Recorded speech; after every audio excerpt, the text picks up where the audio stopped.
iniciaremos nossos comentários em homenagem, esta noite, a este pensador chamado Jules Eisenhower, aonde enalteceremos com muita alegria, com muita estima e um desejo de amizade sincera e cordial ao tal, devido à sua ousadia, coragem, robusteza e, acima de tudo, pelo seu intelecto, pela sua capacidade altamente elástica, psiquicamente falando. O mesmo nasceu em 1961 e saía a lume a obra O Mundo de Ted Sérios. E este foi o ano em que saía publicado esta obra, de autoria do Dr. Jules Eisenhower, professor de psiquiatria da Universidade de Colorado, que se dedicou por longo tempo às pesquisas em torno das fotografias psíquicas. Eisenhower apresentou os resultados de suas investigações a um importante congresso médico, citando os nomes de 30 outros cientistas que, a seu lado, testemunharam a obtenção das fotografias psíquicas às expensas da Faculdade Mediúnica de Ted Sérios, grego de 46 anos, naturalizado americano. A posição assumida por Eisenhower diante de seus pares é considerada tão dramática e significativa quanto a declaração de William Crookes após as suas notáveis pesquisas em Londres com a médium Florence Cook na Royal Sociedade, anunciando ao mundo a certeza científica da sobrevivência do ser e da alma. Agente indispensável à manutenção da vida em todos os aspectos dos reinos existentes. Os testes com testes sérios foram realizados com a maior boa vontade e cooperação por parte dos extraordinários sensitivos que se submeteu às mais severas condições impostas sem a mínima recusa. Nos primeiros tempos de sua mediunidade, Sérios costumavam empregar um cilindro de papel mata-borrão que mantinha em torno dele de lentes apontada para o seu rosto. Na mão esquerda, segurava um rosário. No decorrer das experiências na Universidade do Colorado, essa rotina foi abandonada. Abandonou, por completo. Verificou-se que as fotografias podiam ser obtidas até com lentes abertas, tanto com a câmera nas mãos do médium quanto nas de qualquer dos investigadores sob o comando de Jules Eisenhower. E muito menos sem um rosário. E o rosário, que servia de amuleto para ele, não interferia em nada, nem de forma positiva, nem de forma negativa. Até porque a essência do fenômeno não estava no rosário. Em sua simplicidade, Sérios atribuía os resultados ao rosário. Coitado, né? Porém, sem eles, os acontecimentos prosseguiam. Para tornar-se testes completamente à prova de fraude, Sérios foi mantida em um aposento e a câmara em outro vizinho. Ainda assim, resultados admiráveis eram alcançados. Para certos testes, o Dr. Eusenburg mergulhou Célio em uma banheira de mercúrio. Isso não impediu que surpreendentes fotos fossem obtidas. Talvez o mais notável resultado tenha sido a obtenção de uma imagem sem o auxílio da câmara. Célio concentrou-se em uma parede lisa e a imagem aí se formou, perfeitamente nítida à vista de todos os presentes. Uma das condições estabelecidas no desenvolver das experiências foi que as testemunhas científicas concordaram em assinar um relatório sobre cada uma das constatações supranormais verificadas. Desse modo, além de seu testemunho pessoal, Eusenburg, o pesquisador, obteve o endosso independente de físicos, psiquiatras e técnicos em fotografia. Conforme o jornal em inglês, Eusenburg é um pesquisador altamente respeitável, com impecáveis credenciais acadêmicas. Daí porque a sua obra, O Mundo de Sete Cérebros, alcançou tanta repercussão quanto os trabalhos assinados pelo Dr. Joseph Bank ou o Congresso Sagrado do Dr. Andrija Cunhariche. A maior parte das chapas batidas se apresentava em branco, o que constitui um enigma, sobretudo quando o rosto de Célio Tede está voltado para a lente. E, obviamente, deveria surgir na chapa impressionada. Todavia, isso nunca acontece. As fotografias ou surgem brancas ou revelam as inesperadas imagens que até hoje intrigam o mundo científico.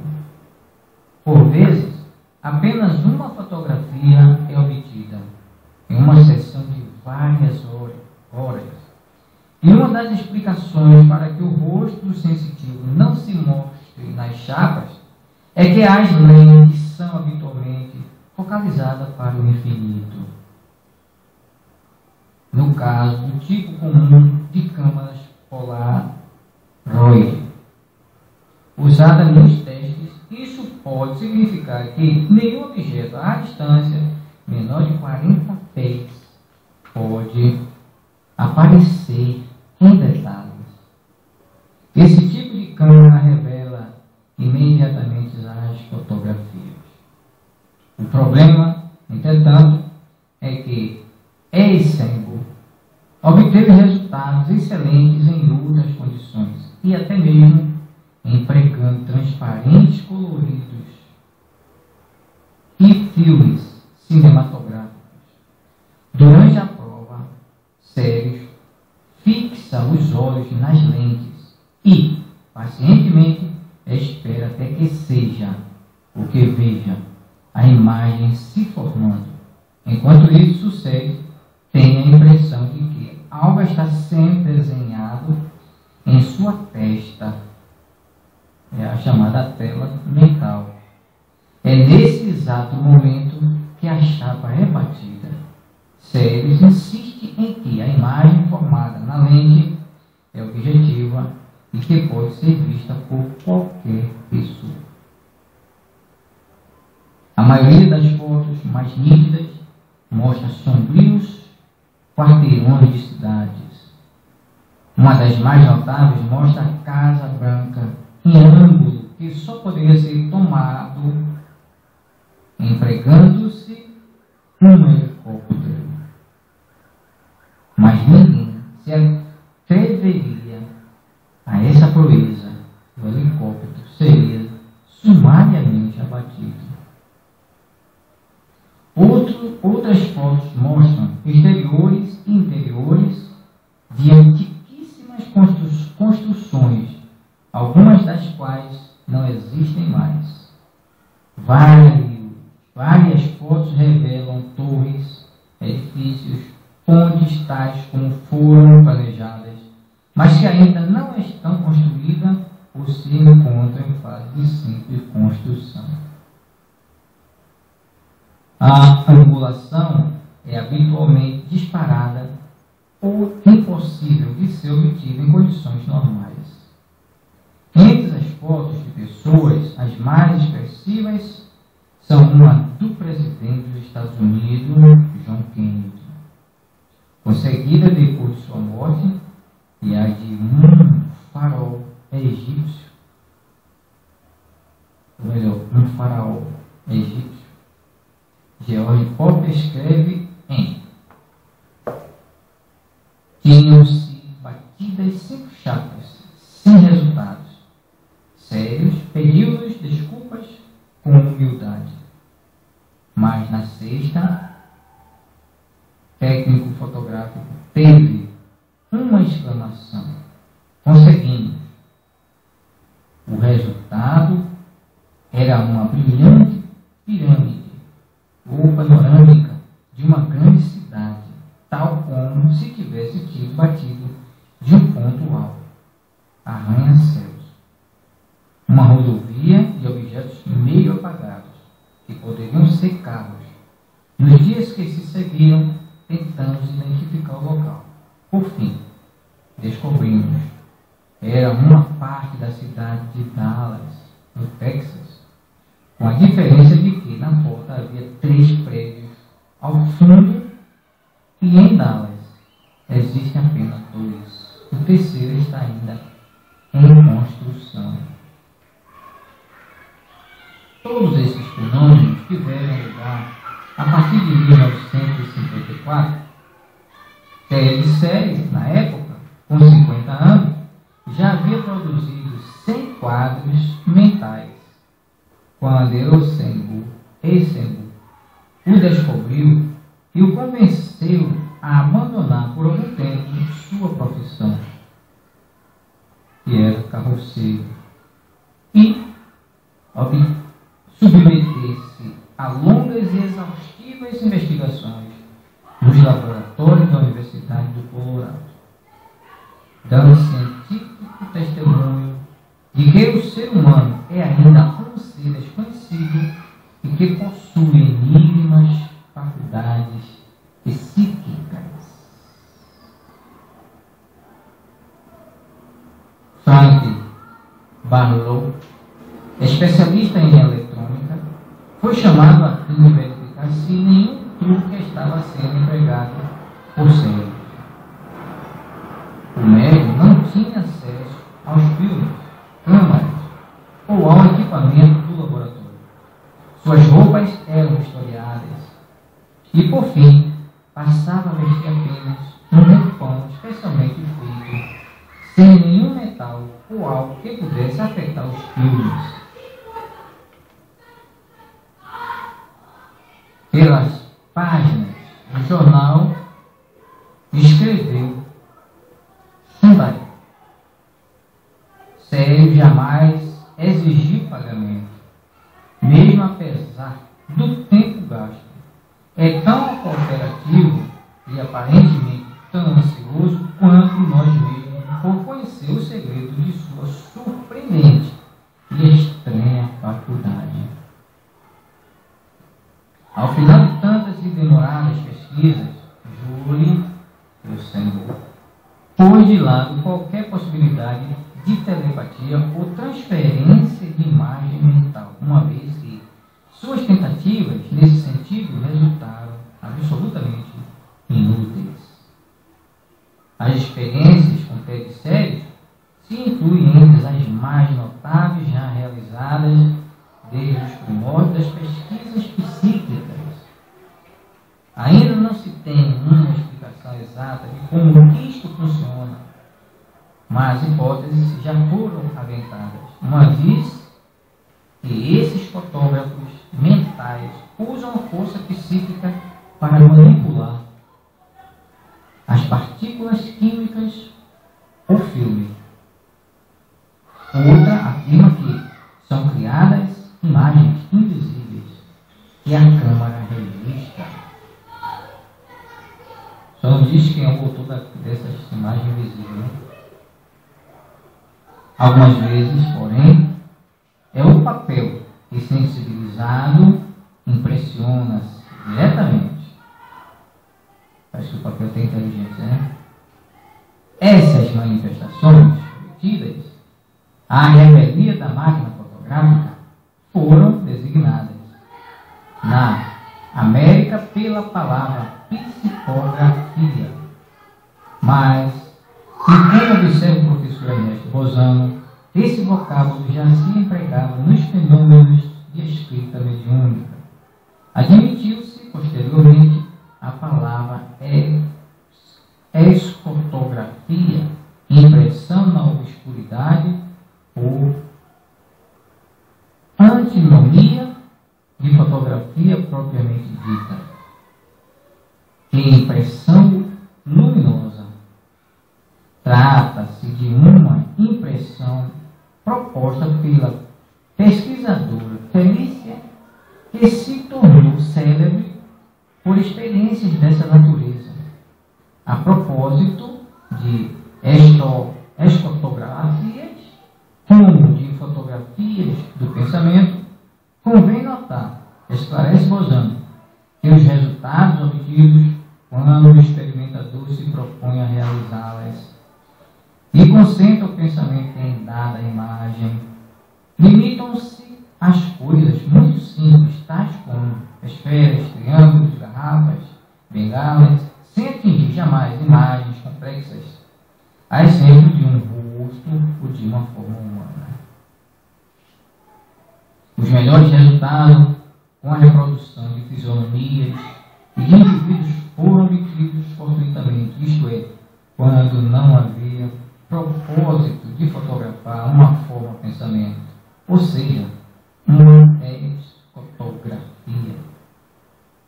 Em sua obra Pensamento e Vontade, traduzida e publicada no Brasil pela editora FEB, Bozano relata as experiências de fotografia mental desenvolvida pelo coronel Alberto de Rochas. Eis os fatos divulgados pelo autor de A Levitação. Na minha presença, certo dia quis o Senhor Guarteville fotografar Eusápia entre o conde de Gramonde e o doutor Dariex. Feita a pose, filereava eu com o doutor Dariex a propósito de sua pequena estatura e por ele havia mantido a mão na cava do colete, dizendo-lhe que nessa atitude lembrava Napoleão Bonaparte. A pose não se modificou. Por isso, mas o que ninguém previa era o perfil de Napoleão a se destacar nitidamente no fundo e acima da beirada de um vaso, à guisa de pedestal, sem que algo pudesse explicar essa aparência, a despeito das várias experiências feitas no mesmo local. Ainda hoje, a mim mesmo, pergunto se o nome de Napoleão não teria despertado em Eusápia a lembrança de um busto por ela visto, e se tal lembrança não teria coagulado a matéria política que emana constantemente das suas zonas hipnogêneas.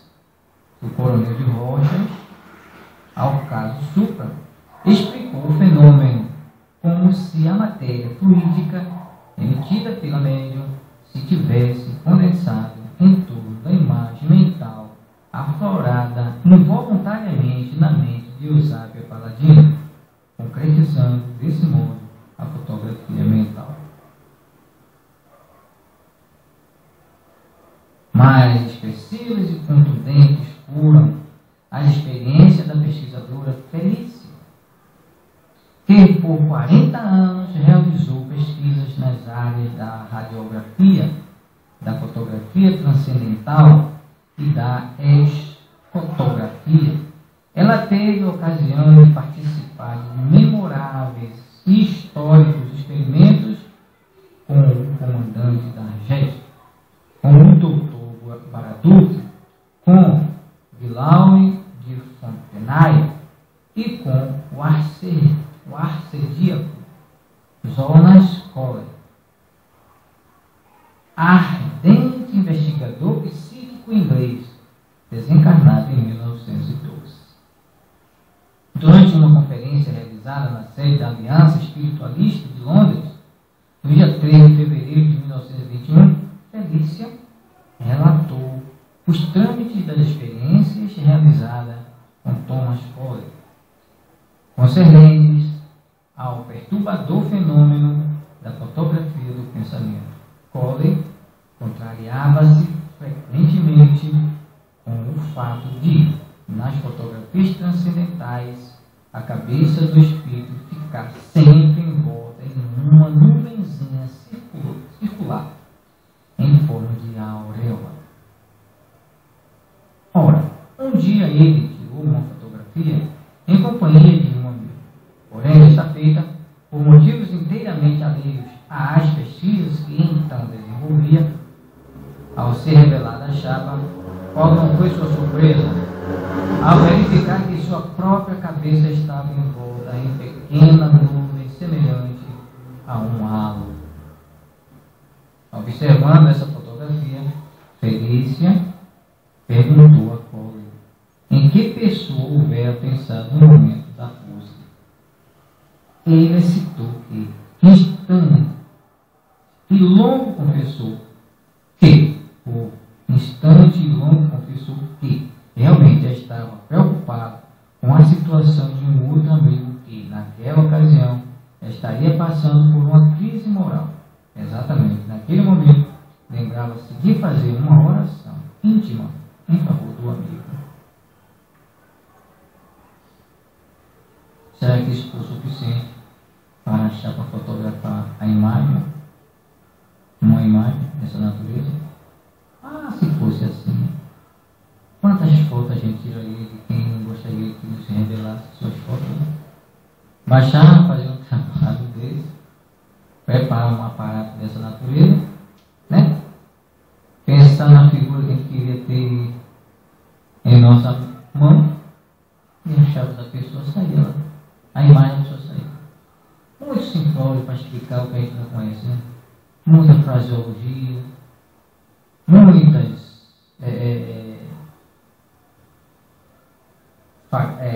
palavras, não vou dizer cacofônicas, mas beletrística, isso é, palavras belas, para explicar aquilo que a gente não conhece. É o que a gente percebe. Neste caso, resta por feliz.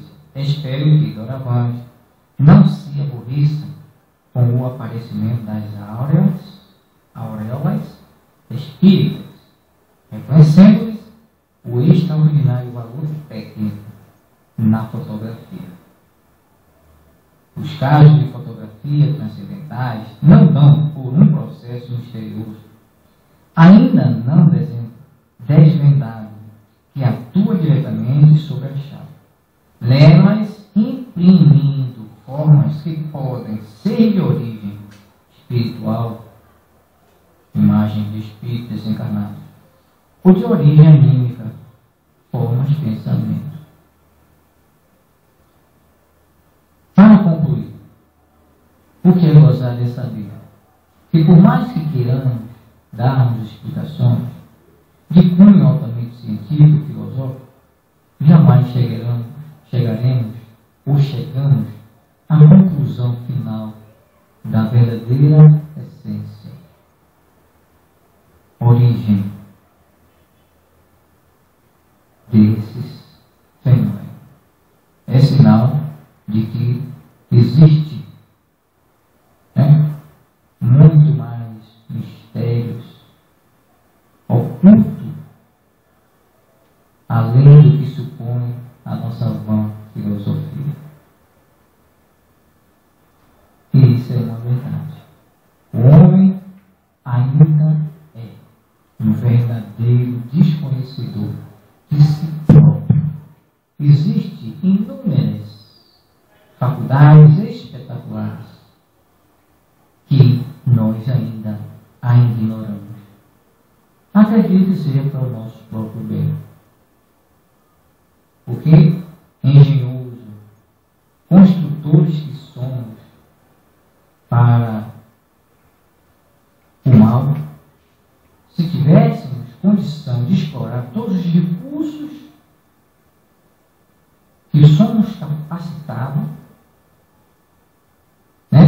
de natureza supranormal, certamente estaríamos arrasados. Até porque já se estuda uma possibilidade de acionar o gatilho de uma arma por intermédio da força do pensamento. Já pensou se chegarmos a tal proeza? Imaginem vocês. Então esse é um dos tantos outros fenômenos altamente desconhecidos que desafiam a classe pensante, racionalistas, intelectualistas do mundo inteiro e de todos os tempos. Para finalizar a nossa conversação, fica evidente: esses fenômenos supranormais ligados ao processo psíquico e anímico sempre desafiou a humanidade desde quando o homem existe nesta gleba terrestre. A gente fica por aqui e vamos partir agora para a segunda parte das nossas atividades desta noite.